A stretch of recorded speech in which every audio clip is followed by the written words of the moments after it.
जब भी हाथ में से आई हुई वस्तु सब चली जाए तो समझना कि ये भी एक हिस्सा है, अपने पार्ट है, लाइफ ऑफ पार्ट है ये, कि ऊपर वाला हमें सड़ी चीज नहीं देना चाहता। दोस्तों, ज़िंदगी में जब भी लगे कि सब खत्म हो गया है तो याद रखिएगा, माली हमेशा वही टहनी काटता है जिसे वह और ऊंचा उठाना चाहता है। पुण्य धारा पर अपनी आत्मा की शांति के लिए जुड़े रहें। हमें जब देने वाले पे विश्वास हो जाता है तो लेने वाले के सामने कुछ भी फिर दुर्लभ नहीं होता। उसे लेना आ गया एक बार, क्योंकि उसका विश्वास देने वाले पे हो गया। और इतना विश्वास हो जाए कि समर्पण हम कर पाए, है ना। बहुत बार हमें देने वाला बहुत कुछ देना चाहता है, लेकिन थोड़ा विश्वास की कमी है। थोड़ा सा अंदर का विश्वास जब डगमगाने लगता है तो व्यक्ति को आकुलता बढ़ती है। लेकिन एक बात कहना चाहता हूं कि जब भी समर्पण करो उसके बाद नो ही बट, कुछ भी नहीं होता, ही नहीं होना भी नहीं चाहिए। ये चीज हमारे सिद्धांत में एक बार बिठाना है। और इतने दिन से मैं आपके दिमाग में बार बार यही एक बात बिठाने की पुरुषार्थ करता हूं कि थोड़ा सा ट्रस्ट और थोड़ा विश्वास अंदर से गहरा लाओ प्रभु के प्रति, गुरु के प्रति, क्योंकि अब 10 लक्षण मनाने अपन बढ़ रहे हैं। कुछ दिनों के बाद 10 लक्षण पर्व आ जाएगा। और अगर हम विश्वास में कमी रखी तो ये 10 दिन भी ऐसे ही निकल जाएंगे। इसमें कोई बड़ी चीज नहीं है। त्यौहार आना जाना हर साल एक रूटीन कर लिया, लेकिन हमारा विश्वास थोड़ा जब गहरा होता है तो यही त्यौहार हमारे लिए उत्साहों में बदल जाते, उत्साह हो जाता है ना। तो निमित्त नैमित्तिक संबंध है ये, तो एक जीवन का रूटीन है कि आता है और जाता है, एक चेन चलती रहती है हमारे जीवन में। कई बार आप लोगों ने 10 लक्षण पर्व मनाए, कई बार आप लोगों ने बहुत सा दान भी दिया, कई त्यौहार मनाए, लेकिन मनाने का ढंग बस हम समझ नहीं पाए, और इसीलिए हमें जो चाहिए वो मिल नहीं पाया। जो कुछ हमें प्राप्त होना था वो हमें क्यों छूट जाता है? क्योंकि हम उसकी विधि के ढंग को नहीं जानते। हमारे अंदर वो विश्वास नहीं जगता कि हमने जो किया है उसका फल मिलेगा कि नहीं मिलेगा, और मिलेगा तो अब कभी कभी उत्साह लेट भी हो जाता है ना, कभी कभी मिलने में लेट हो जाता है। तब भी हमारे अंदर एक आकुलता आती है कि हमने इतना किया, महाराज जी ने इतना बताया, इतनी महिमा गाई, और महाराज जी ऐसा कुछ लगा तो नहीं है। किसी को जल्दी मिल जाता है, ये बात भी सच है। किसी को इधर दिया उधर मिलना शुरू हो जाता है। ऐसे भी लोग हैं, है ना। ऐसे भी लोग हैं जिन्होंने दान दिया, वो मेरे पास आके बताते कि महाराज पहले तो मन कम था, लेकिन जब दिया, आपको समझा, सुना, तो हम तो इधर दिया उधर पाने लगे। ऐसा भी होता है। तो ये व्यक्ति का अपना अपना पुण्य है, किससे किसको फल जाए। लेकिन हमारा विश्वास फिर भी गहरा रखना। एक छोटा सा बता के पूरी करूंगा, क्योंकि आज जल्दी भी आपके साथ थेरेपी कराऊंगा। एक अच्छी काल्पनिक स्टोरी है, लेकिन अच्छी लगती है मुझे, इसलिए वो आपके सामने रखता हूँ। क्योंकि आगम की गहरी बातें आपके दिमाग में जल्दी आती नहीं, और आप थोड़े से बोरियत महसूस करते हो। क्योंकि सिद्धांत रखूंगा अध्यात्म रखूंगा तो आपको लगेगा कि महाराज जी कौन सी बातें करने लगे, हमें तो सरल सीधी बात बता दो। तो मेरा नेचर सरल सरल बात को सीधी सीधी कह के आगे बढ़ने का। तो कल्पना है, अच्छी है, कि एक बार एक भगवान के पास फल बट रहे थे, और भगवान सबको दे रहे थे। सेम फल आता है ना, एप्पल, वो एप्पल सबको बांट रहे थे। तो एक बालिका ने देखा कि भगवान के वहां एप्पल बट रहे हैं, तो कि मैं भी लाइन में लग जाती हूँ, मुझे भी मिल जाएगा। किस्मत से बहुत देर तक वो लाइन में खड़ी रही, इंतजार करती रही। उसे जब आया उसके हाथ में, तो बस उसे एप्पल मिल गया। बड़ी खुश थी कि चलो मुझे मिल गया। लेकिन अचानक उसके हाथ से वो एप्पल छूट के गिर गया, और गिरा तो सीधा जाके कीचड़ में, नाली में जाके गिरा। उसे लगा कि देखो, मिला भी तो हाथ से छूट गया। होता है ना, बहुत बार होता है ना, आई हुई चीज हाथ से निकल जाती है। उसका पैसेंस कि हे भगवान, दी भी तो ऐसे कैसे दी कि हमारा हाथ से ही छूट गई। बालिका फिर से लाइन में लग गई, और इस बार जब लाइन में लगी तो देखती उसके नंबर आते आते सारे एप्पल समाप्त हो गए और टोकरी खाली हो गई। बहुत परेशान, मानसिक परेशान। आज एक ऐसा आपके लिए बता रहा हूँ कि कभी कभी आपकी भी मानसिक परेशानी देखता हूँ तो कि हमने सब की भक्ति की, सब की, और हमेशा लगता है कि हमें कुछ नहीं मिला। हमें कितना इंतजार करना पड़ रहा है। सबको बढ़ गई, वो फिर खड़ी हो गई बेचारी कि अब देखो मैं इतनी देर खड़ी रही हूँ, लाइन में जब पहुंची तो बिल्कुल समाप्त। बहुत देर इंतजार करने के बाद फिर जब एकदम एप्पल आए तो फिर से वो लाइन में लगी, और से इतना बड़ा एप्पल मिला। वो भगवान से पूछती है कि भगवान, मुझे पहला मिला और क्यों गिरा, और फिर मिला तो मैं क्यों रह गई, और मिला तो अब इतनी देर बाद क्यों मिला। ये 3 प्रश्न उसने भगवान से किए। देखो, कभी कभी हमसे ऊपर वाला क्या चाहता है इस पे भी डिपेंड करता है। हमारा भाग्य हमसे क्या चाहता है, हमारा कर्म हमसे क्या चाहता है। उत्तर उन्होंने दिया कि पहले बेटा तेरे हाथ से गिरा है, वो भी मेरी योजना थी। तुझे लेट नहीं मिला, वो भी मेरी योजना थी, और अभी जो दिया वो भी मेरी योजना का एक हिस्सा है। उनके बात समझ में नहीं, हाथ से दे के गिराना ये तो मेरी समझ में ही नहीं आया।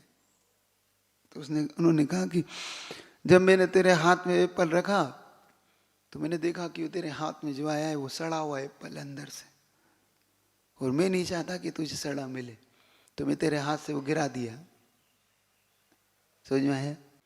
जब भी हाथ में से आई हुई वस्तु सब चली जाए तो समझना कि ये भी एक हिस्सा है, अपने पार्ट है, लाइफ ऑफ पार्ट है ये, कि ऊपर वाला हमें सड़ी चीज नहीं देना, हमारे भाग्य से वो सड़ी चीज अलग करना चाहता है। जब छूट जाए, निकल जाए, गिर जाए, तो एहसास करना कि शायद ऊपर वाले को ये मंजूर नहीं था, कर्म को ये मंजूर नहीं था, क्योंकि वो सड़ी चीज हमें नहीं देना चाहता।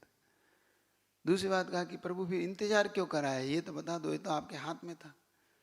वो इंतजार इसलिए कराया कि बाकी के जो एप्पल थे वो सब बासी थे, मैं तुझे बासी एप्पल नहीं खिलाना चाहता था। तो जब तू पहुंची मेरे पास तो सब मेरे हाथ टोकरी खाली कर दी मैंने, कि तू पहुंचे तेरे हाथ में वो आ ना जाए, तो वो भी तुझे नहीं दिया। फिर इंतजार क्यों कराया? इंतजार इसलिए कराया कि जो नई फसल आने में समय तो मैं तुझे जो देना चाहता था वो फसल जब आई तो मैंने सबसे बड़ा एप्पल तेरे हाथ में रख दिया कि तू ये खाने के योग्य। क्या इतना पैसेंस हमारे पास है? क्यों, पूछना चाहता हूं। आप लोग के पास इतना पैसेंस, इतना इंतजार हाथ से आई हुई छूटने पर, क्या हम इस मानसिकता में जीने को तैयार हैं कि लाइफ ऑफ पार्ट है, लाइफ ऑफ गॉड है, ये लाइफ प्लान ऑफ गॉड है, ये प्लानिंग भगवान की है, ये हमारे भाग्य की है। क्या हम इसे स्वीकारने को तैयार है कि हम आरोप लगाने लगते हैं? सही बताओ, हम आरोप लगाने लगते हैं ना।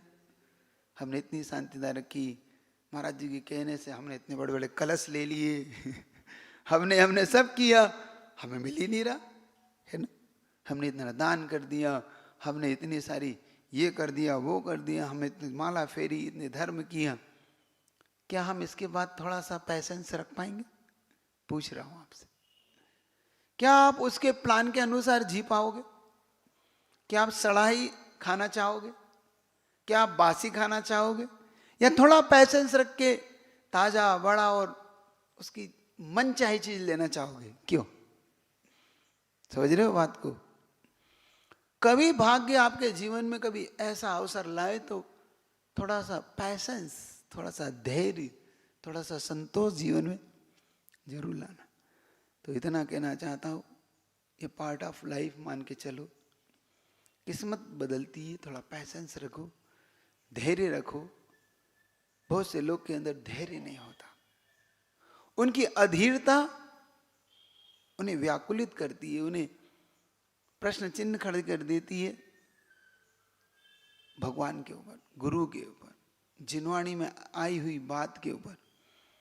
थोड़ा पैसेंस रखना, थोड़ा धैर्य भी रखना, सब कुछ आपके अनुकूल हो जाएगा। हम पैसेंस रखें, धैर्य रखें, थोड़ा सा संतोष का भाव हमारे अंदर हो, क्योंकि आने वाला 16 करण, क्योंकि आज क्या है, आज 16 करण का कौन सा दिन है? शक्ति 10 त्याग और शक्ति 10 तप, है ना। तो आज तप का दिन है वैसे 16 करण में आज, क्योंकि 16 दिन के पखवाड़े आ रहे हैं ना। तो आज शक्ति 10 तप का दिन है। आज बहुत अच्छा अवसर है, बुधवार का दिन है। और आने वाला हम जो मनाने जा रहे हैं, क्योंकि आने वाला शताब्दी महोत्सव है ना, पूज्यवर शांति सागर जी महाराज को लेके हम मनाना चाहते हैं। तो मेरा सबसे कहना है आप सबसे कि आने वाले समय में जब वह समडोली की धरती पर जब सब एकता के सूत्र में बन के जब मनाएं, तो अपन सब वहाँ जब पहुँचे, जब वहाँ जाएं, तो सब लोग जितने भी शांति सागर जी को अपना हृदय का विषय मानते हैं, उनको अपने हृदय में जगह देते हैं, वो पूज्यवर शांति सागर जी महाराज की भक्ति फिर खाली हाथ नहीं करना, बढ़ के दिल चढ़ के करना। और बच्चा बच्चा उस कार्यक्रम में शामिल होने, क्योंकि वो हमारे इस युग के जिन्होंने हमें सब कुछ दिया, अंधकार से बाहर लेके आए, इस श्रमण संस्कृति के जो सजग प्रहरी रहे, जिन्होंने इस श्रमण संस्कृति को सींचा बड़ा किया, ऐसे पूज्य गुरुवर के उस अवसर पर जब 5 तारीख को शायद मनाने का है ना अवसर, तो मिलके मनाएंगे सब लोग। वैसे मन तो मेरा था कि यही मनाते, लेकिन अब जब बड़ी योजना बनी है तो पूरा, और बहुत अच्छा है कि उसमें वहाँ से पूज्य आचार्य प्रवर समय सागर जी महाराज जी का भी बहुत बड़ा अनुमोदना आई है, आशीर्वाद आया है कि सब लोग अच्छे से मनाओ। जब संकेत पूछवाया वहाँ पे, तो ब्रह्मचारी जी से, मतलब जो भी थे वो श्रावकों से, तो उन्होंने भी कहा कि हाँ बिल्कुल ये कार्यक्रम में अच्छी तरह से, तो सभी उस समय जैसा होगा वैसा निर्णय लेंगे। लेकिन आप सबसे मेरा कहना है कि आप सब अच्छी तरह से, क्योंकि वहाँ पर बहुत बड़ा फंक्शन होगा, तो सब मिल के इस कार्यक्रम को पूरा करेंगे। अच्छी भावना भाना, शांति सागर जी को मानने वाला हर व्यक्ति, क्योंकि ये दक्षिण भारत की निधि है, ऐसी विभूति है वो कि पूरे दक्षिण भारत को और पूरी भारत की जैन शासन को इस पे गर्व होता है। एक बार बहुत बड़ी बात कही थी, अगर सच्चा जैनी है तो हर जैनी के हृदय में और घर घर में पूज्यवर शांति सागर जी की फोटो होना चाहिए, उनकी तस्वीर हर जगह होना चाहिए, क्योंकि वो हमारे महान करता रहे इस शासन के।